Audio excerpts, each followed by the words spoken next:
পাঁচ ব্যাংক চূড়ান্তভাবে একীভূত হচ্ছে, বসছে প্রশাসক। এই পাঁচটি ব্যাংকের গ্রাহকদের জন্য দারুণ সুখবর। দীর্ঘদিনের অনিয়ম ও দুর্নীতিতে জর্জরিত পাঁচটি শরিয়াভিত্তিক বেসরকারি ব্যাংকে একীভূত করে একটি নতুন রাষ্ট্রায়ত্ত ব্যাংক গঠনের চূড়ান্ত সিদ্ধান্ত নিতে বৈঠকে বসেছে বাংলাদেশ ব্যাংকের পরিচালনা পর্ষদ। এই সংক্রান্ত জনপ্রিয় দৈনিক ইত্তেফাক পত্রিকায় একটি বাস্তবসম্মত প্রতিবেদন প্রকাশ করেন আপনারা স্ক্রিনে যেটা দেখতে পাচ্ছেন।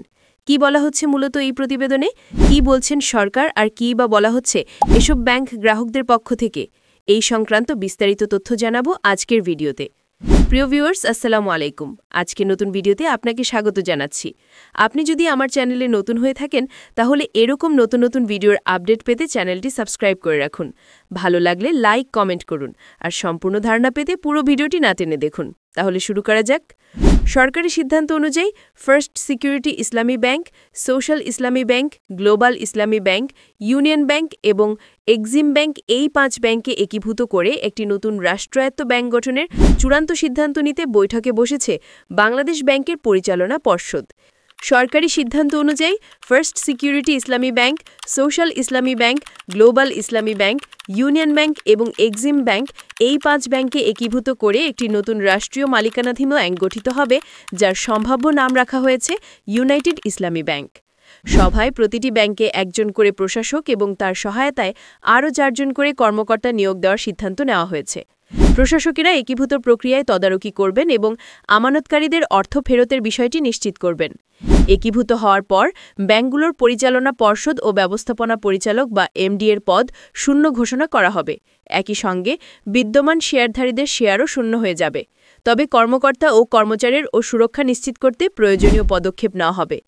কেন্দ্রীয় ব্যাংকের তথ্য অনুযায়ী একীভূতকরণের জন্য প্রাথমিকভাবে ৩৫,২০০ কোটি টাকা প্রয়োজন, যার মধ্যে সরকার ২০,২০০ কোটি টাকা দিচ্ছে। ব্যাংকগুলোর সমস্ত সম্পদ ও দায়ভার নতুন গঠিত ইউনাইটেড ইসলামী ব্যাংকের অধীনে স্থানান্তর করা হবে। প্রাথমিকভাবে এটি রাষ্ট্রীয় মালিকানাধীন থাকলেও নির্দিষ্ট একটি পর্যায়ে পৌঁছানোর পর বেসরকারি খাতে শেয়ার ছেড়ে দিয়ে সরকারের বিনিয়োগ ফিরিয়ে আনার পরিকল্পনা রয়েছে। বড় অঙ্কের আমানতকারীদের শেয়ার দেওয়ার প্রস্তাব থাকবে, তবে ছোট আমানতকারীরা চাইলে তাদের টাকা ফেরত নিতে পারবেন, কোনো বাধা থাকবে না। এই পাঁচ ব্যাংকের মধ্যে ৪৮ থেকে ৯৮% ঋণ বর্তমানে খেলাপি।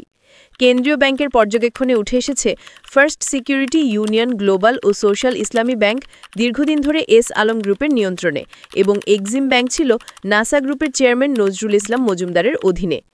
এর আগে কেন্দ্রীয় ব্যাংক এসব ব্যাংকের চেয়ারম্যান ও পরিচালকদের সঙ্গে বৈঠক করে।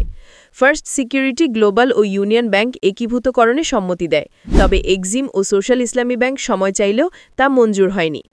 বাংলাদেশ ব্যাংক আশা করছে এই একীভূতকরণ ব্যাংক খাতের প্রতি জনগণের আস্থা ফিরিয়ে আনবে এবং দীর্ঘদিন ধরে ইসলামী ব্যাংকিং খাতে চলমান অযাচিত হস্তক্ষেপ, অনিয়ম ও রাজনৈতিক প্রভাবের অবসান ঘটাবে। আশা করি বিষয়টি বুঝতে পেরেছেন। ভিডিওটি তথ্যবহুল মনে হলে একটি লাইক দিন এবং আপনার বন্ধু ও পরিবারের সদস্যদের সাথে শেয়ার করুন, যাতে তারাও এই গুরুত্বপূর্ণ তথ্য সম্পর্কে জানতে পারে। আর এই ধরনের আপডেট নিয়মিত পেতে আমাদের চ্যানেলটি সাবস্ক্রাইব করতে ভুলবেন না। সবাই ভালো থাকবেন, সুস্থ থাকবেন। ধন্যবাদ।